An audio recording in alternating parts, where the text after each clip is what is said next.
The classification of the dress watch is often underestimated. We usually suspect that given their more elegant undertones, they're only appropriate for formal parties, weddings, or business meetings. But the truth is, dress watches are way more versatile than we give them credit for. As I've often said, it's easier to dress down something intended for formal occasions than it is to dress up something that was designed for casual settings. In that theme, this video will be completely dedicated to looking at dress watches that can be worn daily. Obviously, you can decide to wear whatever you want every day, but this list is looking at dress watches that are especially versatile while not losing the plot of traditional dress norms. Things we're going to be looking for that could qualify a watch to be included in this list is not to be overly romantic in its execution, perhaps having some upped water resistance of 50 meters in some cases, not required, but nice to have. In addition, working well on a bracelet is another thing that I'm going to consider here. It's not necessary, but helpful for the consideration, as well as having some other complications or notable features that allow it to be more suitable for daily activity. I am somebody that was a huge proponent of dress watches in the early part of my journey, and I really lived this out. I had dress watches in my collection that I would just wear every day, and I wasn't dressing up in a suit. I think I dressed generally okay. I mean, maybe the internet might disagree, but that was just my overall approach. It was to have something that would work in a lot of situations, because in the formal times where I might call upon it, it would work, but also in those more casual settings, it wouldn't look out of place. So we are going to be tackling all different types of price ranges in this video, starting under $1,000 and working our way up from there. We are going to go in a general theme of ascending, but it's not going to be a perfect ascension in price. We will bounce around a little bit based on some different themes throughout. And given the length of this list, this is going to be a pretty exhaustive one, so I'm not going to be focusing on micro brands, mostly just larger scale brands. Now, to kick things off, we're going to be looking at a Seiko watch. That's not the first time I've probably said this on this channel. This is always a nice place to look to start out a list like this.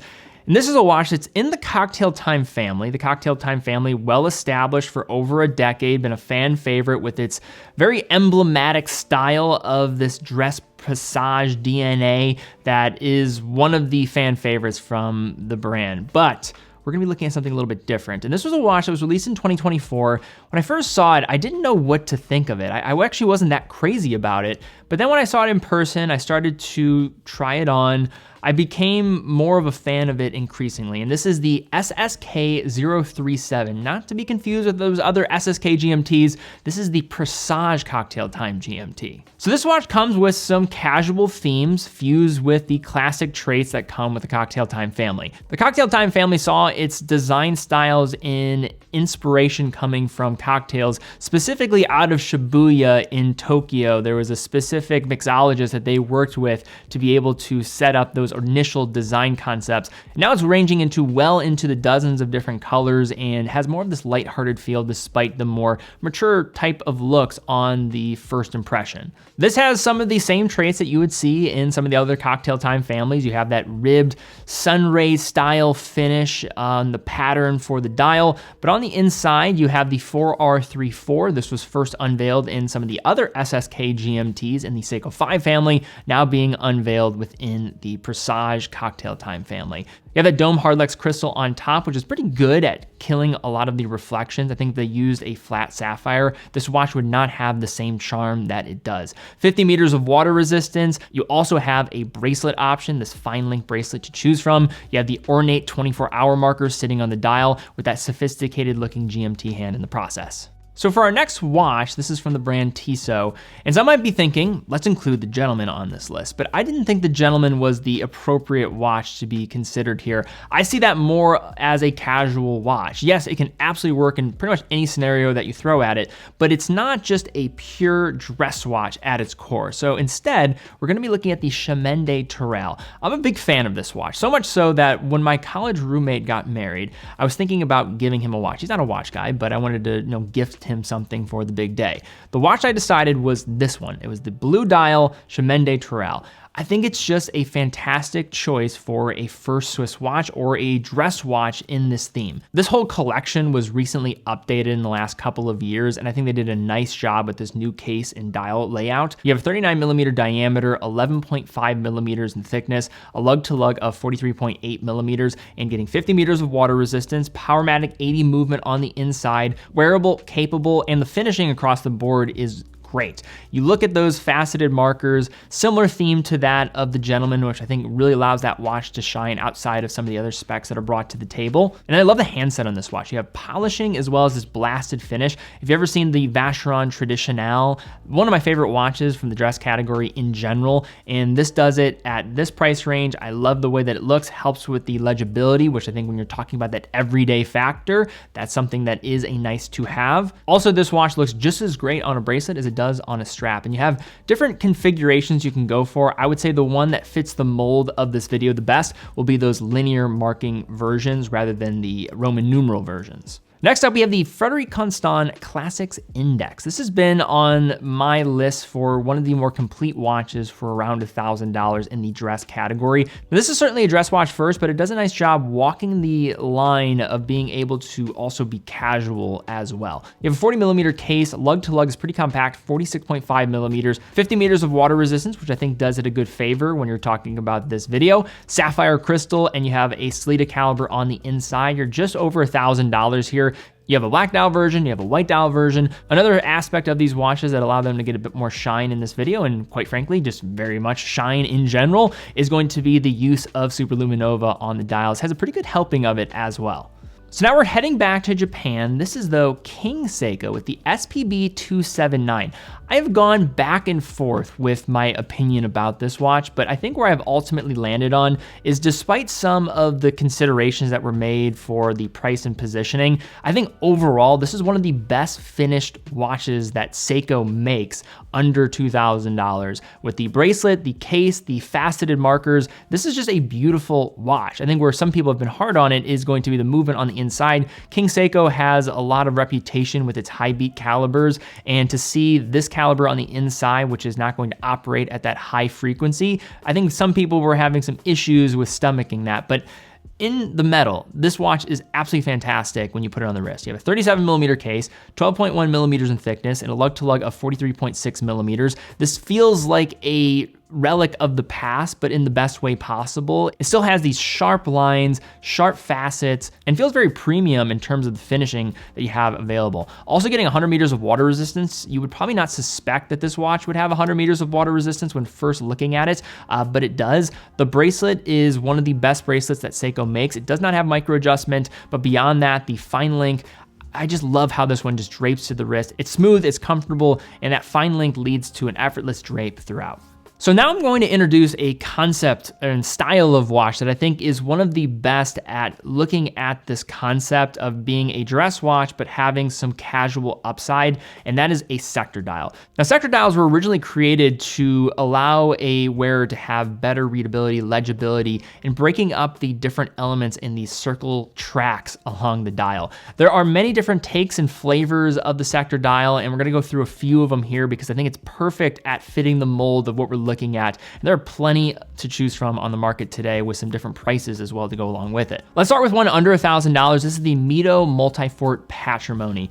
One of my favorite watches from Mido. I think a lot of times when we talk about Mido, we look at their Ocean Star family, some of their more sports-oriented pieces, but this is right there with those, in my opinion, as some of the best the brand has to offer. You have a 40 millimeter diameter, and then for the thickness here, 12.2 millimeters, lug to lug of 47 millimeters, hitting 50 meters of water resistance. You have a caliber on the inside. This is the C07.621, so the .6 series of the Powermatic family of calibers that has the Nivacron balance spring on the inside. You're also getting metallic components for the escapement wheel and the pallet fork. Unique sector dial with a mix of numerals, and you also have linear markings. It has that vintage Mido logo, which I think is a nice touch. You have the date at 6, and you also have a pulsometer scale on the outside. A pulsometer scale might not be the most useful of things to have on a watch, but it's also not the least useful of things. I would definitely use a pulsometer, and do use a pulsometer, more than I would a tachymeter. You have some different dial colors to choose from. My favorite is the blue sunray dial finish.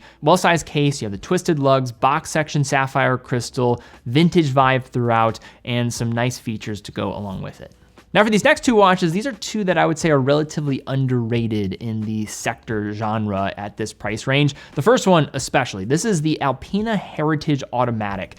Not one that many people are going to be talking about, but in terms of aesthetics, I love the way that this watch looks, and it's under $2,000. You have a diameter of 38 millimeters, thickness of 10.97 millimeters. Lug to lug is gonna be 45.5 millimeters on this watch. You are only getting 30 meters of water resistance, but I still think the sector dial, the way that this watch is presented with its blue hands, you have some different variation with the coloration of the dial. Super clean sector dial, no date as well. Vintage logo, blued steel sword hands, attractive silver dial with the cream colored center section. And this is a watch that dresses up very nicely. You have a polished finish while remaining easygoing enough for weekend duty as well.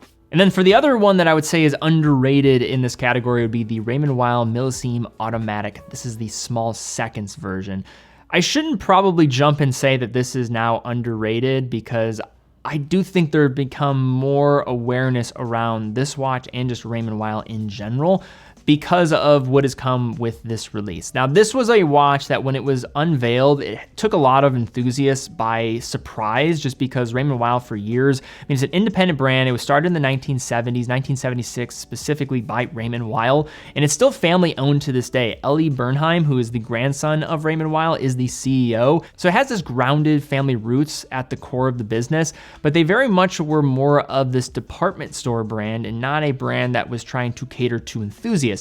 That seemed to change though in the last 3 or so years, and this was a watch that really helped change that narrative. It got recognition from GPHG. This was the Challenge Award winner, I think a couple years ago, which that is the category under $2,000. And I think the Millesime in the small seconds configuration is a beautiful layout. You have a 39.5 millimeter diameter, which I think is a fantastic size for many wrists out there. Thickness of 10.4 millimeters and a lug to lug of 46.3 millimeters. You have a Sellita small seconds caliber on the inside. This is the SW261-1, 50 meters of water resistance, sapphire crystal, independent brand, clean looks, crowd pleaser. I couldn't imagine someone looking at this watch and be like, that's not attractive. That's not at least pleasing to the eye. Yes, it might have a lot of carryover from some other design inspirations. There are plenty of sector dials out there, but Raymond Weil, I think this is a pretty well done representation of what the brand is capable of, and a path that I hope they continue down in the years to come.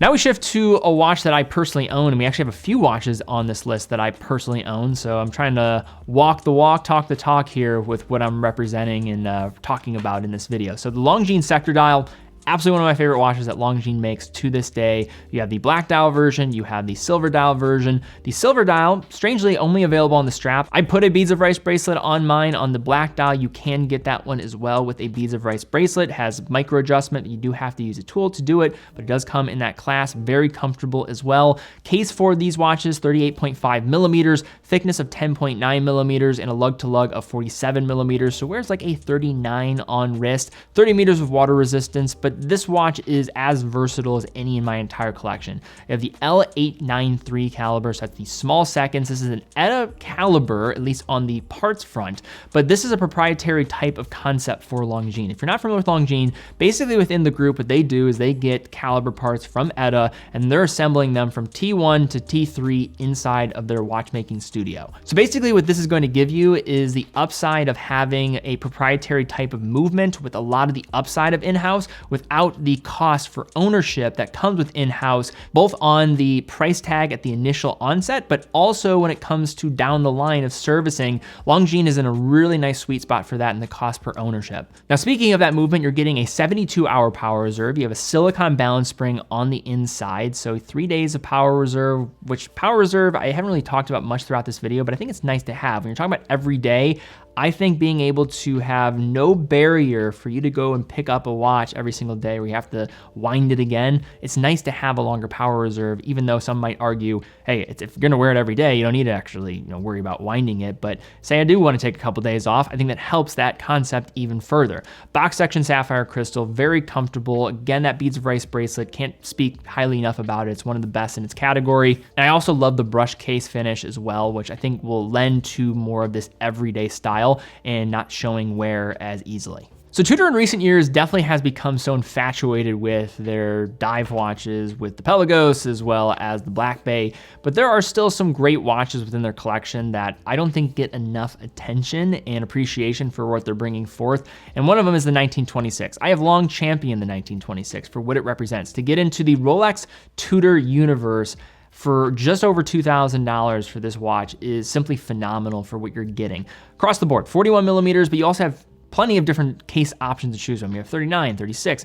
Just take a look at all the different options that Tudor has within the 1926 collection, and I guarantee you'll find something you'll like. My favorite, the opaline dial, blue numerals. I've talked about this watch many times on the channel, but it's in a phenomenal position when you stack it up to some of the other considerations that you have as a collector.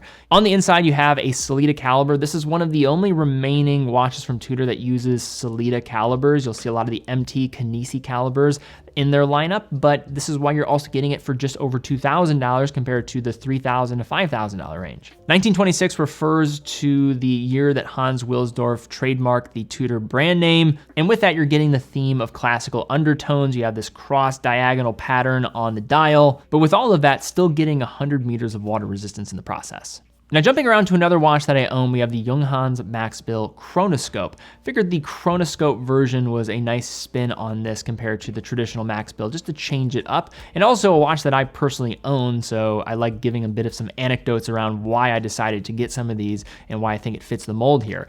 So the reason why I decided to go for the Chronoscope when I decided to purchase it was it had this very weird way of walking this middle ground. Like Bauhaus design, Maxbill, it's somewhat of a classification enigma. You don't really know what box to put it in. Is it fully a dress watch? Is it fully a casual watch? It's not really either, and its inability to put it in one box is what allows it to be here. The dial absolutely pops. It has inspiration from a wall clock design, and you see that in how it's been able to be adapted to your wrist. Very stubby lugs. They're basically not even there. This watch is all dial. The watch looks contemporary in its looks, yet feels like a retro relic of industrial designs past. The Chronoscope version was not designed by Maxbill. The automatic was, but why I appreciate this watch so much is sometimes when you're taking a iconic design that is the Maxbill Auto, that is absolutely an iconic watch, and you put a chronograph on it or any complication and try to add to that, sometimes you can feel like you're just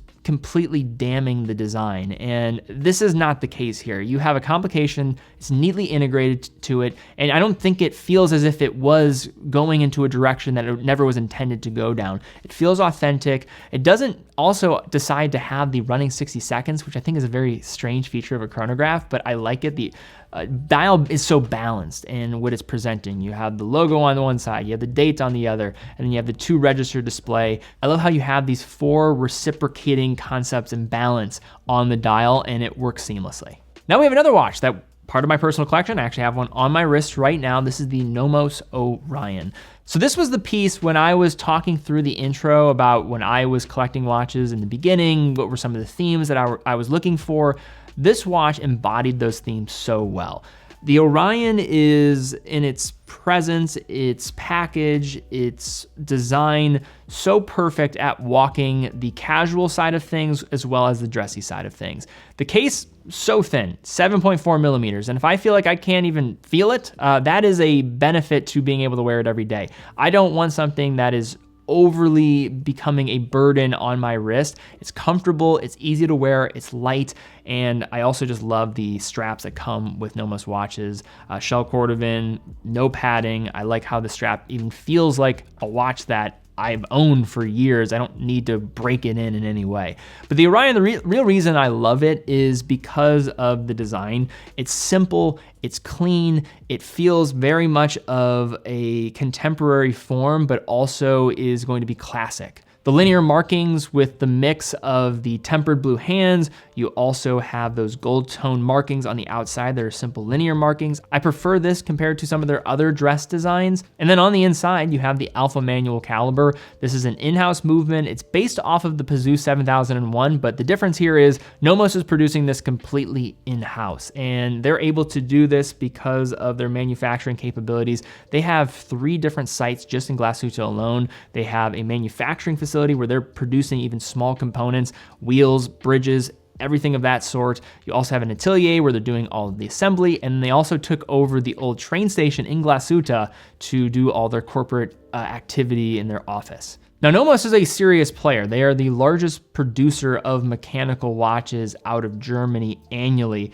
But even at that stage and that level, they still are very much tied to their roots as a smaller brand, a smaller independent.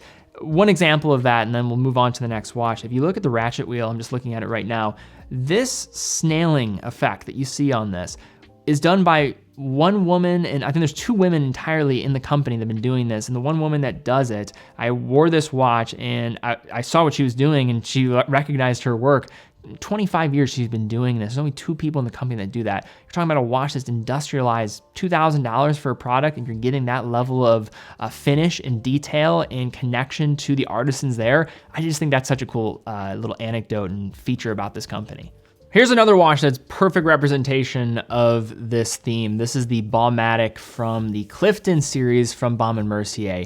One of the best everyday dress watches that I can think of for this price range for a variety of reasons. Now, number one is going to be the case, the wear. It absolutely checks off the boxes on that front. 40 millimeters in diameter, can be so easy to wear for so many individuals. 10.9 millimeters in thickness, lug to lug of 46.6 millimeters, whereas true to size, if not slightly smaller. 50 meters of water resistance, so you're getting a little bit more upside there as well. And then on the inside is the Baume caliber, which is basically the main reason why I think this watch is fantastic and deserves to be on this list. This caliber was produced in partnership with Val Fleurier. Val Fleurier is the Richemont manufacturing arm for movements. They make calibers and collaborate with brands like Baume Mercier. They also work with Vacheron Constantin with the 56 movement. So they're in all aspects of Richemont and the different companies within the portfolio. This comes with 120 hours of power reserve. That's 5 days. And again, say you want to wear this all throughout the week. The weekend you have something different. You could pick this up, no questions asked. This watch is going to be running all the time. It's also COSC certified movement in this Clifton, so high accuracy, never have to worry about winding it. That's perfect for an everyday style watch. But then you factor in the dress undertones of this piece, and I think you have the perfect marriage of these two worlds. Now, I am a huge fan of IWC's designs. Now, some might say they're maybe safer than some of the other brands out there, but they're tested, they're true to their core, they're authentic, and they have a philosophy that works for them. And the Portugueser family, I don't think gets enough appreciation in comparison to the Pilot Watch family. This is the Portugueser automatic 40 millimeter, very simple, beautiful looking watch. This is coming in at 40 millimeters in diameter, 40.4 millimeters to be precise. You have 12.3 millimeters in thickness, lug to lug of 49 millimeters, whereas pretty true to that size, if not a little bit larger than 40 millimeters because of the large dial opening and the extended lug to lug. You are getting 30 meters of water resistance, but just the way that this dial is laid out, it does have a lot of classic dress undertones. The Portugueser has origins going back to the 1930s and take a lot of design from pocket watches, hence why they typically have this large dial opening, very simple to read. On the inside, you're getting the 82-200 caliber. This is a 60-hour power reserve, 4 hertz movement. You have a gorgeous salmon dial, small seconds, and no date. You have applied Arabic numerals, very easy to read, and I think that's a big reason why I wanted this watch to be here. You have simple, beautiful looks, easy readability. I could see this being something that could slide underneath a dress cuff and look fantastic, while also looking great with a pair of jeans and a t-shirt. Now, this is a video that I'm recognizing that I have a ton of watches on here, like almost like half the watches on here I feel like I personally own. Here's another one, the Omega Constellation Globemaster. This is one of my favorite designs from Omega. It's not one that people talk about a lot. It's not one of their best sellers by any means, but that's not why I like it. I mean, I partially like it because of the Constellation family, the history and chronometry, and how this watch represents that new era of chronometry. This was the first watch to unveil the Master Chronometer certification from Omega, which is a huge moment. But another reason why this watch I think deserves to be on this list is at its core, the Constellation family is a dress watch. The Globemaster is a dress watch, but it delivers on several fronts and some weird, quirky features as well. You have 100 meters of water resistance, which isn't weird or quirky, but where the quirkiness comes in and being different is going to be the bezel. At first glance, this is just looking like a polished, fluted bezel. Nothing strange, nothing out of the ordinary there. But then you start to learn about what this material type is. This is a tungsten carbide bezel. Tungsten carbide used in rings and different jewelry sometimes, but mostly associated with ballistic weapons. And that's partially because of the hardness of the material. Tungsten carbide, it's a material type that will have on the Vickers hardness rating, it's over 2,000 Vickers in many cases. So this is one of the most scratch resistant materials that you will see used in watchmaking. And to see it polished like this is unconventional. Typically when you see these highly reflective surfaces like the bezel here, you want to use gold or a softer metal. Omega didn't do that. They went the hard route, quite literally looking at tungsten carbide. It's a difficult material to work with, especially to polish. On the inside, you also have an 8900 movement. This is a fantastic movement for everyday type of wear. Why I like it, has isolated hour function at the second position. So when you're traveling, take out the crown, go to the second position, rotate, and you can adjust by the hour without stopping the balance in the process. One brand I definitely struggled with narrowing down my choices or choice for a watch in this video was Grand Seiko. Grand Seiko, they have this design philosophy that's all about creating a watch for the everyday. It has to be robust, but also look the part. And because of these attributes of their watches, you'll see so many of them that could be considered for this video. But I tried to get rid of the heritage models and maybe watches that are more to that everyday theme and really focus on watches that are over the top dressy by comparison. But I also wanted reasons why they should be considered. The first one I wanted to look at, I only have two here. This is the SBGY007, also known as the Omiwatari. So this is a spring drive dress watch from the brand, and it's the case that I really think separates from much of the competition. You have this 38 millimeter diameter, you have a thickness of 10.2 millimeters. It's one of the thinnest spring drive cases that you're going to find, very easy to wear, 43.7 millimeters, unorthodox case, also doesn't have these harsh faceted lines on the case as well, which for some people might not be what you're looking for a dress piece. If you want something that's going to have less reflective surfaces, harsh lines, this is the case for you, and it's why it's on this list. On the inside, you have the 9R31. This is a hand winding spring drive caliber, plus or minus 1 second a day in accuracy, or plus or minus 15 seconds a month, and it will typically outperform that by a wide margin. Then the other watch I wanted to consider here is going to be the SBGM 221. I think this is one of the best watches you can get for under $5,000 to this day. It's also just beautiful in how it's positioned. It has so many characteristics that I love across the board, and you're getting it for a package from Grand Seiko that is at the entry door for a mechanical offering.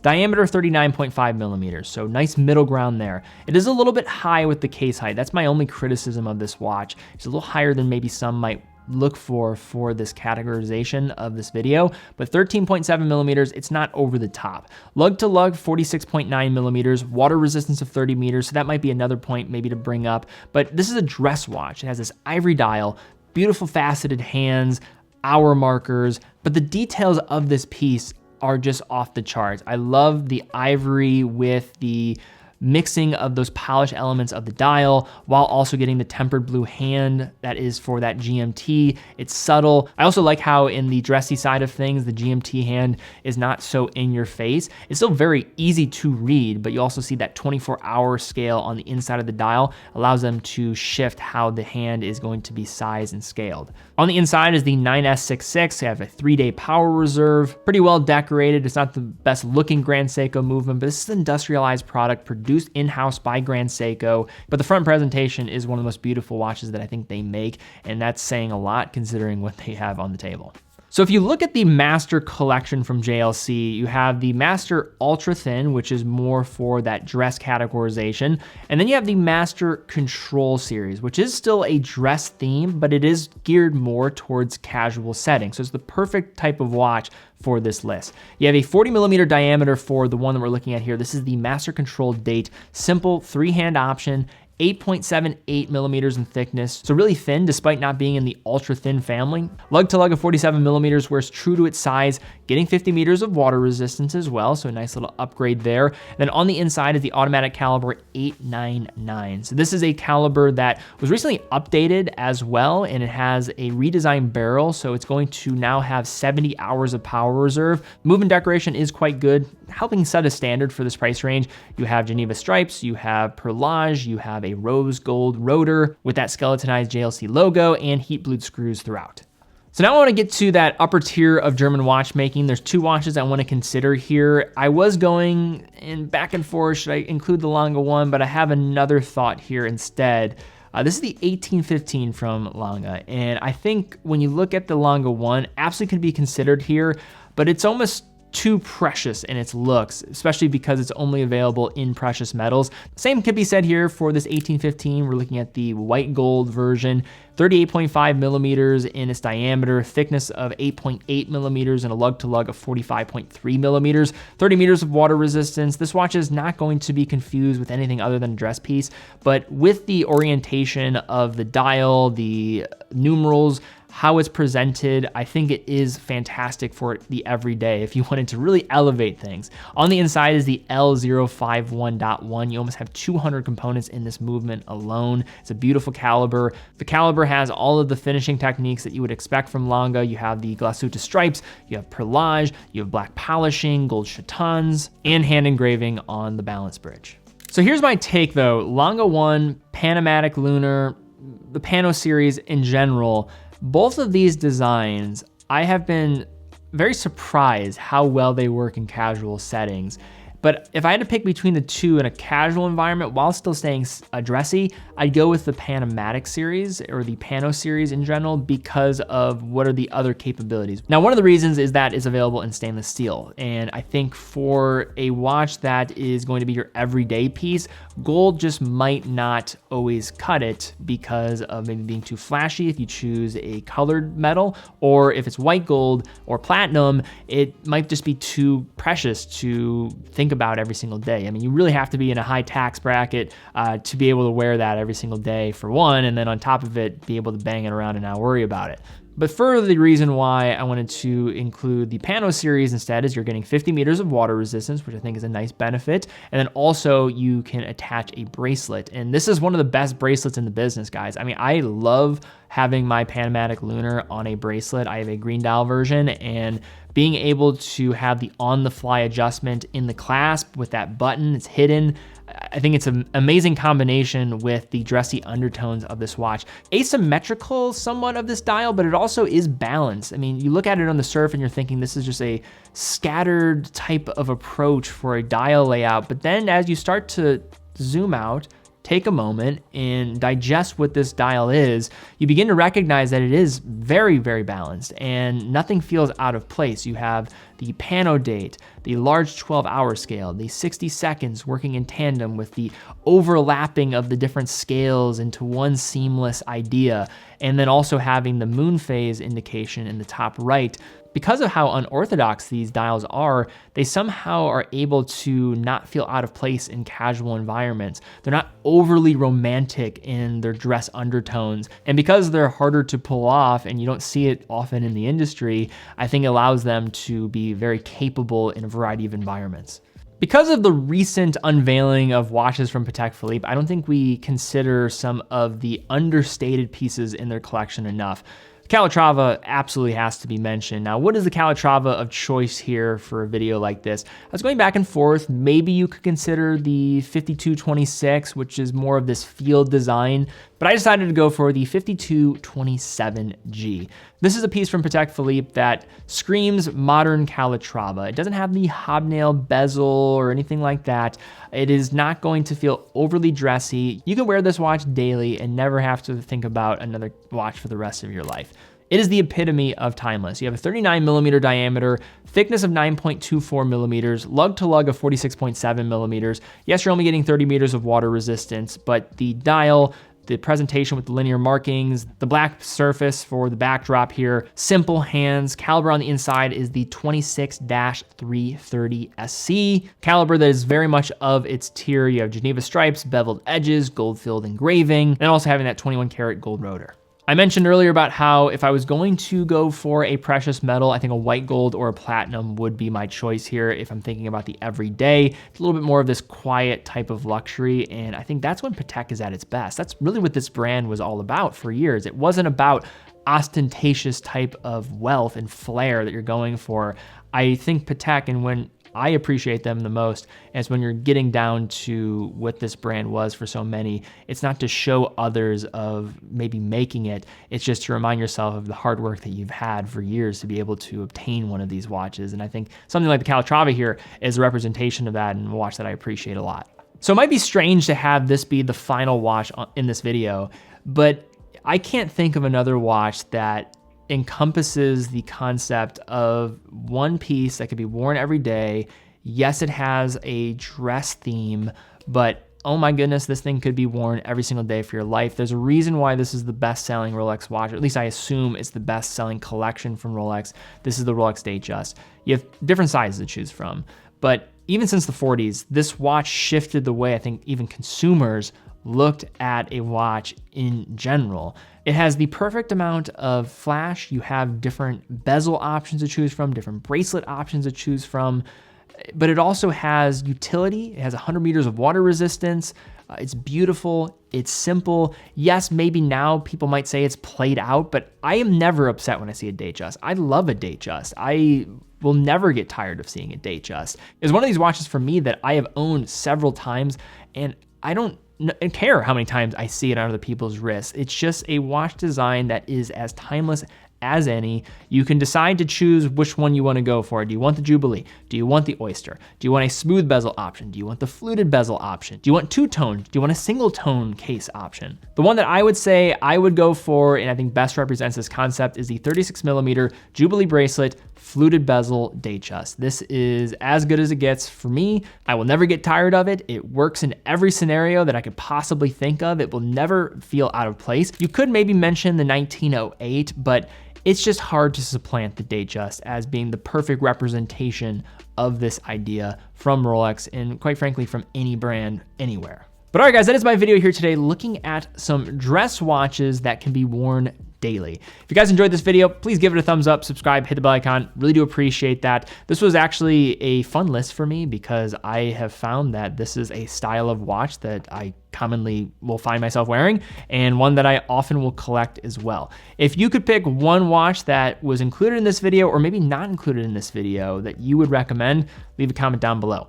Also check out TeddyBaldassar.com. TeddyBaldassar.com is an authorized dealer for over 35 brands. We don't take a dime from the brands to produce this content. How this business operates is through selling watches on our website. So if you are in the market for a watch, we'd absolutely love to have your business because it allows us to keep doing what we're doing here. Every purchase from TeddyBaldassar.com comes with a full factory warranty, quick and fast fulfillment, dedicated customer support. Also, if you have any questions about watches on our website available for sale, feel free to reach out to us on live chat. It's that bottom right corner, that little bubble there. And also, if you're ever in the Cleveland area and are looking to buy a watch, please come into our boutique. We just opened this in 2024, have some amazing brands in there. If there's something specific that you're looking for online, just reach out to us, say 24 or 48 hours beforehand. We'll try to get everything moved over from our warehouse into the store for you. And all the people working in that store are watch enthusiasts. They love what they do, as well as me. So if you guys are ever in the area, we'd love to see you. But guys, thank you again so much for watching. Be well, and I will see you all very soon.